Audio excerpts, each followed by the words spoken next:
parecen invencibles, pero arriba las colinas y espera el justo castigo.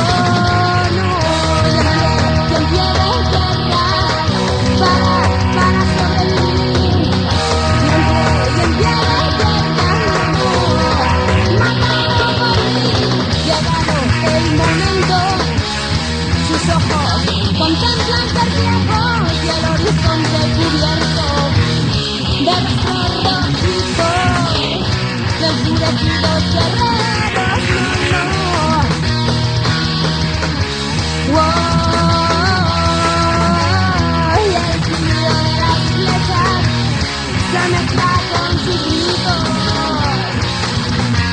de dolor.